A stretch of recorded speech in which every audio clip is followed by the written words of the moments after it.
NEET के जो बच्चों का एग्जाम कैंसिल हो गया है वो बच्चे बहुत व्यथित हैं। उनको लग रहा है हमें दोबारा देना पड़ेगा, हमारी मेहनत खराब हो गई। तो महाराज आपसे रिक्वेस्ट है कि बच्चों को अपने को क्या मैसेज देना है मैं उसके लिए? आप सब बच्चों को एक बात बोलूं, मेहनत खराब नहीं होती है। एक समय पर किसी स्थिति का होना निश्चित होता है। हो सकता है कि जिस समय पर आपका एग्जाम हुआ उस समय पर उपलब्धि मिलनी शायद अनुकूल नहीं होगी, इसलिए ठाकुर जी समय पर होता है जो कुछ भी होना है।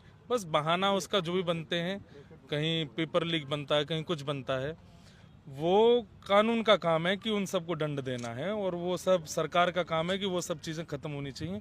पर बच्चों के लिए मैं चाहूँगा, समय बहुत बलवान है और समय से पहले, समय के बाद कुछ भी नहीं होता।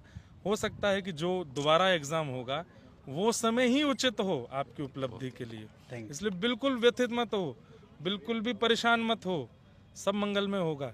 ध्यान रखना अपना। Thank you so much. NEET के जो बच्चों का एग्जाम कैंसिल हो गया है वो बच्चे बहुत व्यथित हैं। उनको लग रहा है हमें दोबारा देना पड़ेगा, हमारी मेहनत खराब हो गई। तो महाराज आपसे रिक्वेस्ट है कि बच्चों को अपने को क्या मैसेज देना है मैं उसके लिए? आप सब बच्चों को एक बात बोलूं, मेहनत खराब नहीं होती है।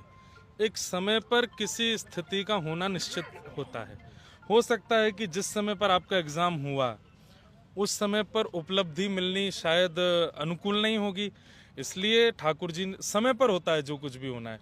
बस बहाना उसका जो भी बनते हैं, कहीं पेपर लीक बनता है, कहीं कुछ बनता है, वो कानून का काम है कि उन सबको दंड देना है और वो सब सरकार का काम है कि वो सब चीज़ें खत्म होनी चाहिए। पर बच्चों के लिए मैं चाहूँगा, समय बहुत बलवान है और समय से पहले, समय के बाद कुछ भी नहीं होता। हो सकता है कि जो दोबारा एग्जाम होगा वो समय ही उचित हो आपकी उपलब्धि के लिए, इसलिए बिल्कुल व्यथित मत हो, बिल्कुल भी परेशान मत हो, सब मंगल में होगा। ध्यान रखना अपना। Thank you so much.